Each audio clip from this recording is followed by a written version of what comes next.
we will travel across Europe, and we reach now the Western Balkans and Italy.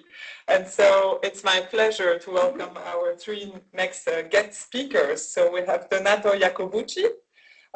You are from Università Politecnica delle Marche in Italy. So you're full professor of applied economics at the Faculty of Engineering of the Polytechnic University of Marche, and you have recently joined Transio as an academic researcher. Your research interests are in the areas of business organization, innovation, and technology transfer. You have extensively published on international referred journals about the organization and performance of business groups, technology transfer and spin-offs, innovation and entrepreneurship. Also, Paolo Casalino, you're Director General at the Ministry of Enterprises and Made in Italy, and you are the Italian SME envoy. You will tell us about it at the end of the session. And last but not least, Paolo Zaramella, you're Business Transfer Advisor at Consulenza Direzionale in Padova, Italy. You were our host for the previous Transio Summer Summit in Padova, which was just incredible. And you are a fresh Transio board member. So your company was founded 11 years ago. You focus on business transfer, you provide training, consultancy, and so on.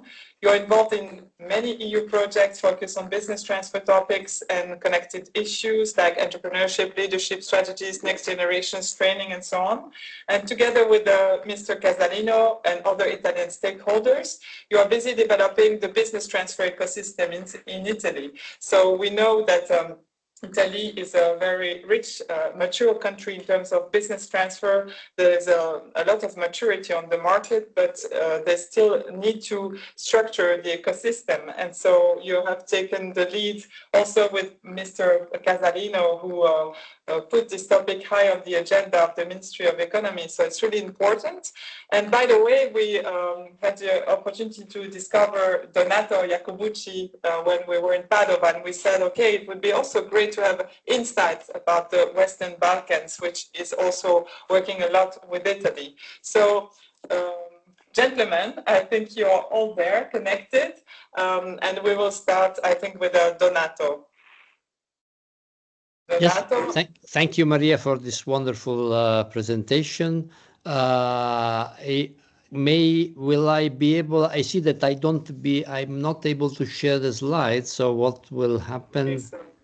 Elise will share the slides. There was a bit because I'm not. Okay, we will do it for you. Yeah, I also modified a bit them before, but that's okay. These are the old version, but no problem. The problem I see is that these are the slides that then you can take for all the participants. But as I will try to, we agreed on containing the presentation in just 10 minutes, so I won't be able to show you and comment all the slides. I just want to share some key points and some thoughts about the Western Balkans. As you mentioned, we in our center, which is the Center for Innovation and Entrepreneurship, we are producing from some years now a report on M&A in Italy and especially in the Marche region. Both Italy and the Marche region are characterized by small and family businesses. But this time we agreed on talking about the Western Balkans because of an interest that we are developing about EUSER, which is the EU strategy for the Adriatic and Ionian region. Maybe you can, so it's a bit difficult. If I can't control the slides, I'll try and sorry, really the inconvenience. Can you stop sharing the slides, Elise, and can you try again? No, now you're presenter. I'll tell you again. Which. No. No. You can try again, Donato. Normally now it's working. Sorry for the okay. Maybe it's better because I can. Yeah, normally now it's working. Really sorry.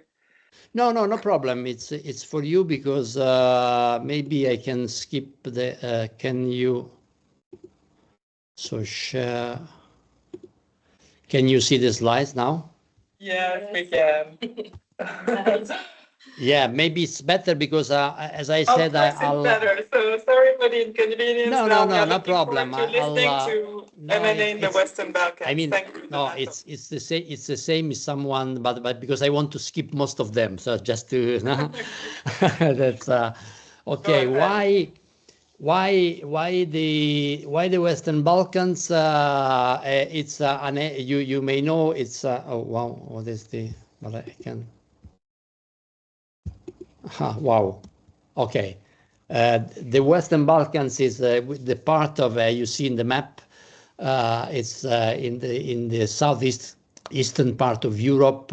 The countries are Albania, Bosnia and Herzegovina, the entity of Kosovo, Montenegro, and the North Macedonia and Serbia. Why are they interesting? I think, especially in terms of M&A opportunities, because it's a growing area. And all these countries are in the process of joining the EU. It's a long process. So in the slide, it's basically you have some data here. It's not a big area in terms of population. It's just 15 million people, but as I mentioned, it's growing in terms of GDP. And it's in the process of within the enlargement process of the EU. Some of them will join the EU, we hope, in a few years. We are referring to Albania and Montenegro.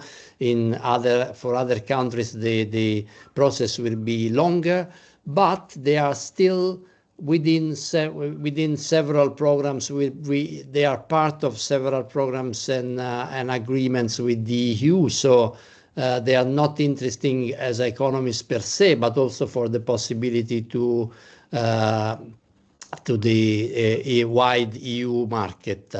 This is the EUSER, the EU strategy for the Adriatic and Ionian region, as I was referring to, set in 2014 to promote the integration of in this area and to promote the integration of the Western Balkans within the EU.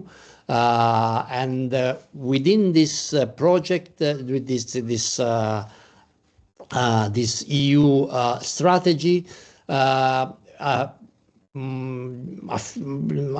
1 year ago, just more than 1 year ago, we, together with the Association of the Chamber of Commerce of the Adriatic and Ionian region, we set an observatory called DUER, which is the Data Observatory for the Adriatic and Ionian region. And the idea is to provide a systematic collection and analysis of data about the economic integration in the EUSER.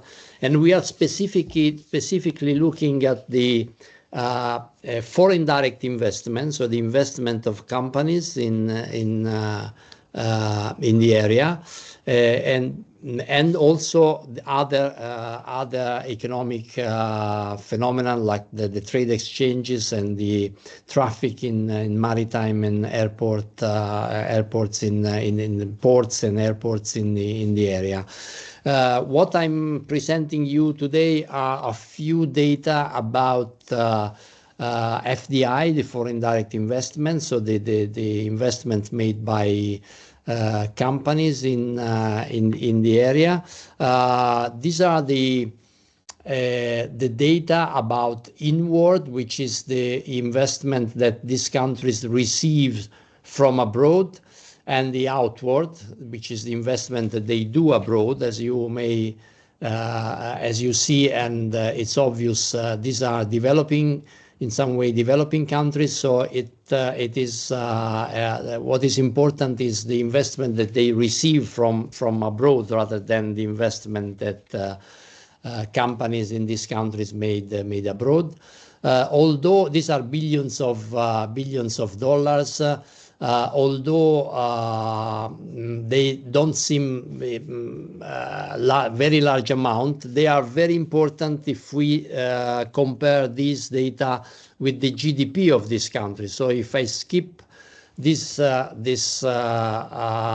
slide, is measures the importance of the inward, the investment that these countries receive from abroad.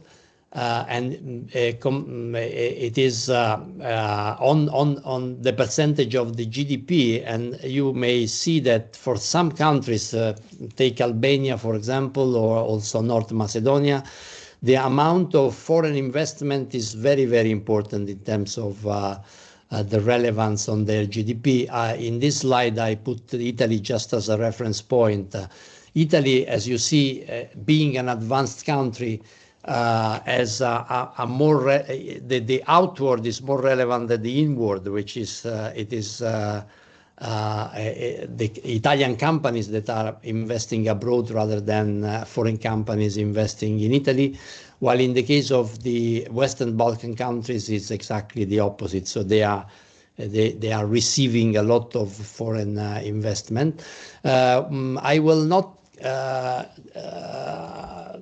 comment on all the data we have. Just to give you an idea, we have specific data about the companies operating in these countries. These are the joint stock companies operating, not the smallest, not the smallest companies, and also the map of how many of them are owned by domestic entrepreneurs, domestic owners, or are foreign owned. And as you see that the percentage of foreign-owned companies are very, very important. As you were referring, Marie, to Italy, of course we have a specific focus on the presence of Italian companies in the Western Balkans, which is a presence that certainly can be improved. These are the number of companies, the number of subsidiaries owned by Italian companies in the Western Balkan countries, and the number of employees they control so we have a detailed map of where they are, the sectors, etc., etc. So if you are interested, and the people here are interested, I can send you the report, and you may share the report on this. What I want just to stress, and then I'll finish, is that despite Italy is by far the largest country in the area, in the Adriatic and Ionian region, and Italy is also the most advanced country, our presence is not so important as it could be.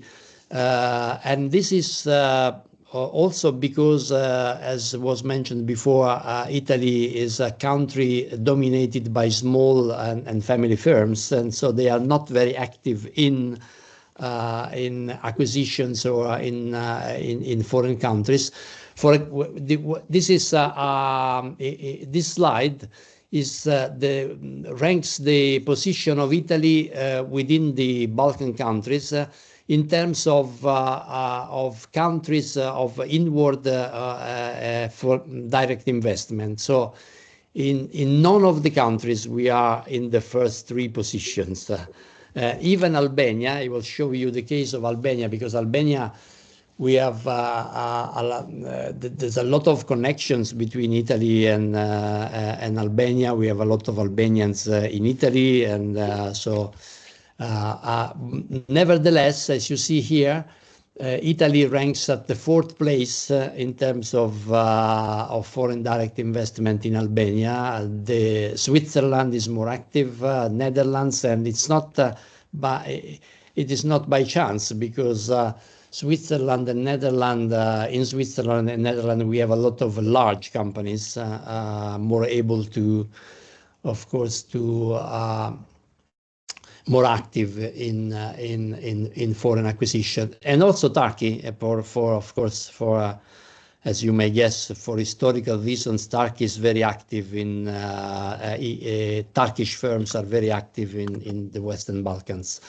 So just to conclude, I think that the Western Balkans, although it's a rather small area is an area of large opportunities for M&A, especially for acquisitions by foreign companies.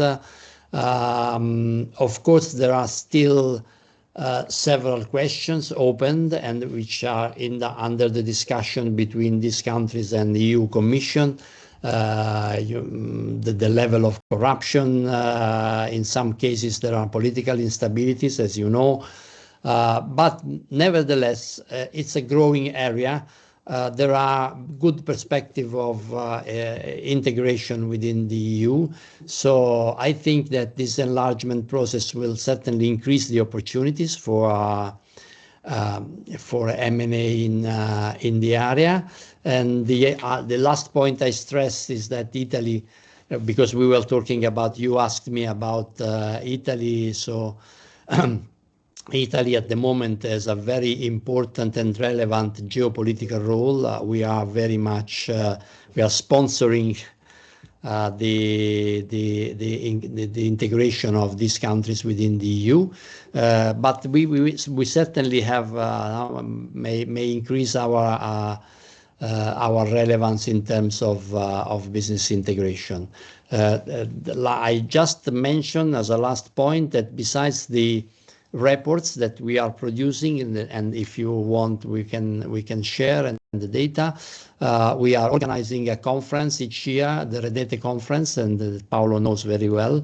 And it's an academic conference, but at the same time, we have sessions organized by the European Enterprise Network. So we involve companies, and maybe next time we can also involve the Transeo. We will happy to have the Transeo community in the conference, and so it's a way of updating and our knowledge about the countries and people working on these issues. So I will stop here, Maria. I hope thank you so I much was in time, and if you have other questions or. It's perfect. Thanks to you. We know a little bit more about Western Balkans, and with Transeo also, it's maybe a gateway to go into these areas for deal making. Also with the Transeo Deal Club, also with Paolo Zaramella, with more M&A advisors than you. You are more an academic researcher. But thank you for opening up our minds and this gateway to these Western Balkans. It was really insightful for us. Thank you so much. Now we will. Here, Paolo Zaramella. Paolo. Thank you, Marie. May I share maybe my slide? Yeah, share your screen. I do it quickly. So as I explained, you're CEO of Consulenza Direzionale in Italy, in Veneto region, and you joined the board of Transeo recently. Congrats. And so you've been very much involved in Transeo in business transfer for almost, I think, 10, 15 years more. You're really an expert in the field, advising family businesses. And so today you're going to share with us a bit about your experience about business transfer and with a focus on Italy also. So thank you so much. And in the end of the session, we'll hear Marcello, who can represent the Minister for Economy, to share also about building the ecosystem. And yes, I think the floor is yours. It's all ready. Thank you, Marie. I just shared the slides. We try to be quite short because I was checking also the timetable. Okay, very quickly, I will, as Marie said, going to present the Italian business transfer ecosystem. So the current situation about SME business transfer in Italy. I start with a very general picture but I would like to underline that just after the COVID period, so almost 2 years everywhere in the world, unfortunately, we had some positive reaction because the number of enterprises in 2022 and 2023 increased, 2.7. We also increased a little the number of workers, and the add value in that period just after COVID for our Italian SMEs increased, quite strongly. But if we have a look, as Donato already said, we are the country of small and medium-sized enterprise, above all family business. This is an overall picture, and you can see that in Italy nowadays there are almost 4 million companies, and 99.9% are SMEs, and most of them, as usual, in Mediterranean countries in Europe, are family businesses. We have only a little bit more than 4,000 large enterprises, large companies, so over 250 employees or workers, okay, I mean. But in terms of businessmen and businesswomen, we are speaking about something like over 10 million businessmen and businesswomen. Just yesterday I read, I didn't read in the slides, I just read in Il Sole 24 Ore, that is our most important business newspaper in Italy, that nowadays over 70% of the businessmen and businesswomen in Italy are over 50 years old. It means, I already know, but it means that from now till the next maybe 4, 5, 6 years at least, thousands and thousands of Italian SMEs are facing off the business transfer process. So we are in a crucial period if we have a look to the SMEs competitiveness in terms of continuity, in terms of business transfer. But I would like to underline some qualitative factors in terms of our business transfer ecosystem in Italy. I just took, maybe some of you already knows, the 10 suggestions made by the European Commission, the expert group, and the network of SME Envoy, including our Italian one. So the first suggestion, I'm sorry. There is a mute, maybe. there is a noise, sorry. No, the first suggestion is please recognize and take in consideration different types of business transfer within the family, so succession, to third parties, to a manager, to former workers, and so on. What about Italy? At the moment, sincerely speaking, we are a little bit more focused, or maybe too much focused, on family business transfer. So we should be more open, also in terms of awareness, to transfer, to continue the business, also to third party, to an investor, to another company, and so on. So till now we are quite traditional, I could say, in terms of type of transfer. The second one is about how to collect data. So the idea suggested by the expert at the European Commission is asking to Eurostat, our European Statistic Office for the overall 27 EU member states, coordinate, get and analyze the overall data at the European level of business transfer. In Italy, what is the situation? Like in other countries, and think about France or Belgium, chambers are doing it, are monitoring the process, new companies that are going to be closed, but we do not have a specific qualitative analysis. For example, till now, chambers do not know, for example, the reason why a company is going to be transferred or is going to be closed. And coming back to the first suggestion, the type of transfer. Okay, so we should work on this, in my opinion, on this topic.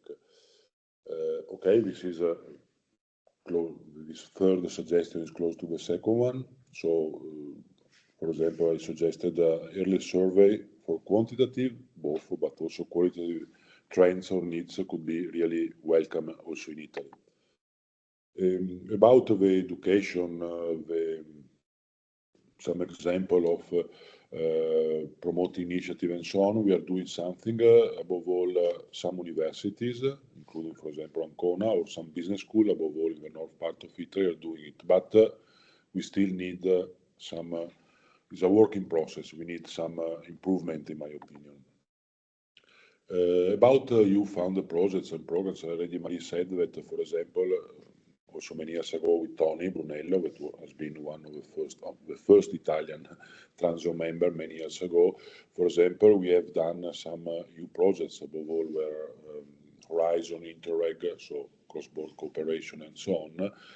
So there are some examples in Italy, but again, work a little bit more about this, just for sharing also good or best practices within the community, the expert group, and so on. About the financial instruments and educational program, in Italy, we should, in my opinion, in my experience, improve the financial framework, both for public bodies and private. We are working on it. There are some examples in some regions, but we are still working on it. The second suggestion is about the multi-annual financial framework. I'm not a big expert on it, but I read something about it. So for Italy, it's still a work in progress. Maybe our Italian business transfer plan that we are working on it, we are launching on it, thanks to our Ministry of Industry Made in Italy, we could follow the path of this important goal, in my opinion. Cross-border businesses or deals, you know, as Donato said, we are the country of SMEs, but our SMEs are really dynamic, at least at the European level. So we are still working abroad, Europe, but also North America, Far East, and so on. And we are quite optimistic because we are working on it, and our companies, even if sometimes are small or medium size, we are quite dynamic. So we are improving also this and encouraging the cross-border business transfer. About promoting best practice or good practices, yes, there are some good practices. I'm going to present to you in a few minutes, but maybe we need to increase the level of awareness. That is, as everybody knows, the first step for a good business transfer process, and disseminate more at local or national level. The last one is quite specific, and I fully agree with it, because the idea of European Commission is to establish a sort of European business transfer expert platform.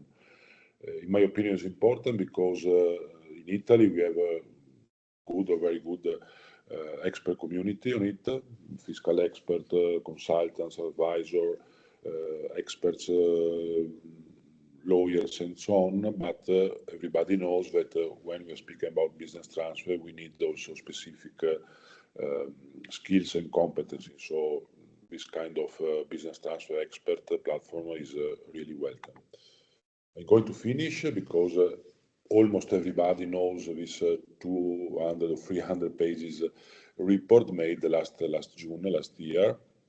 I just took, as you're going to see, some overall tables where I would like to underline the Italian situation in terms of business transfer ecosystem.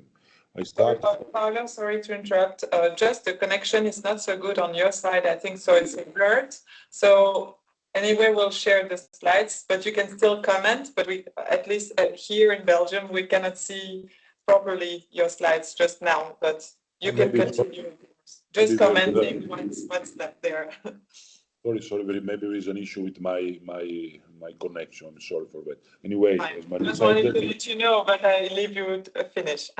Okay. But this document everybody can download because it is an official report, and it's quite there are a lot of information for all the EU member states. Okay, as I said, just few words, and I'm going to finish. As you can see, Italy as overall situation, so the whole set of measures, as you can see in the title, we got last year in total 17 points. That means I just checked, we are after Belgium, France, Germany, and Finland. So we got the 5th rank at European level in terms of overall measure for a better business transfer process.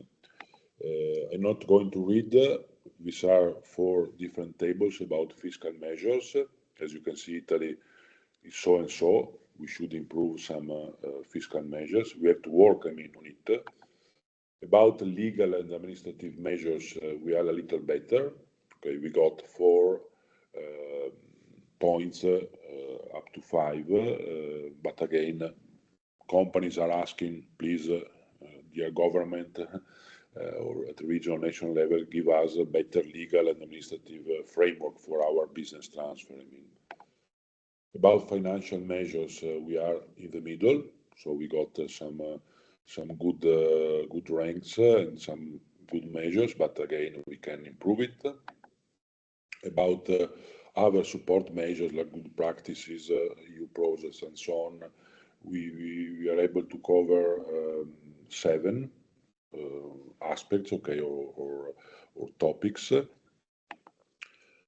And the last one, as I said, about data collection, survey, or observatory, barometer, and so on, we have to work, because if we compare with some other countries that are better, a little better, like Austria, Belgium, Germany, the Netherlands, and so on, we should improve also our surveys at official level, maybe via Chamber of Commerce. It is our official body that register a new company, register a closing, and so on. So we should do it better, because we need fresh data, not only quantitative, but also, as I said some minutes ago, at a quality level. So the reason why the typology or type of transfer and so on. And this is the last slide, is about the overall measure that are shared in different type of measures, and here there are the number of measures, and I just put in yellow the Italian situation. So as you can understand, in some type of measure we are in a good position, so we have done some improvement for the business transfer ecosystem. In some other one we need to improve it. Okay.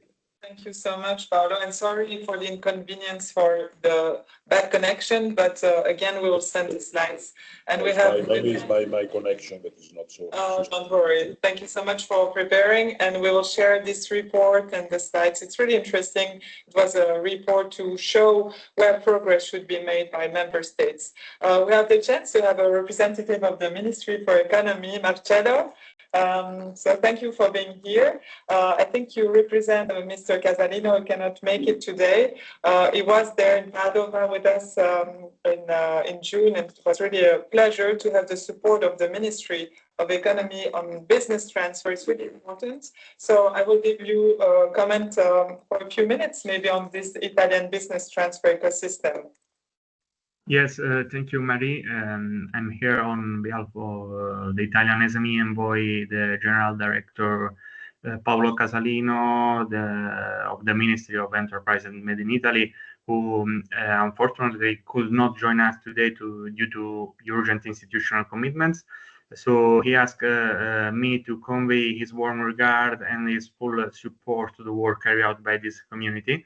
So it's a pleasure for me to contribute to this discussion, which continues to grow in importance within the European policy agenda. So let me thank all participants of the Trans-EU Summit, and in particular you and CAR for your kind invitation. The topic of business transfer is central to Europe's competitiveness. Across our countries, demographic trends, rapid technological change, and evolving market conditions mean that business transfer are becoming more frequent, more complex, and more strategic than ever. We all know how essential it is to protect business continuity, safeguard know-how, and support the transition from one generation to the next. So when these transitions are not properly managed, the entire ecosystems risks losing productive capacity, innovation, and local value. So for this reason, we need clear procedures, accessible advisory services, and more coherent framework at both the national and, of course, European level. Ensuring smooth business transfer is not simply a matter of enterprise survival, but I think it's a matter of economic resilience. In these terms, Italy has taken important steps in this direction. Within the annual bill on SMEs, we introduced the measure known as the generational relay, which will be active from 2026 to 2027. And this mechanism allows senior employees approaching retirement to voluntarily shift to incentivize part-time work, while maintaining full pension accrual through state contribution. At the same time, companies are required to hire a young worker under 35. So this is a very pragmatic and targeted solution designed especially for smaller firms. It supports the transfer of skills and experience, and at the same time opens the door to new generation, bringing fresh energy, digital expertise into companies. No, and to further strengthen this approach, the Ministry of Enterprise in Made in Italy is considering the establishment of a national working table on business transfer. So this platform will bring together institutions, business associations, experts, financial stakeholders with the aim of coordinating policies and, of course, collecting evidence from the field. So the intention is to use this work to develop a national business transfer plan linked to the annual SME law, so that Italy has a stable, forward-looking strategy to support companies throughout the transition process, from an early diagnosis to the final handover. And the message is pretty clear. Business transfer should not be treated as an isolated moment, but as a strategic phase in the life of a firm, requiring dedicated governance and coordinated national action.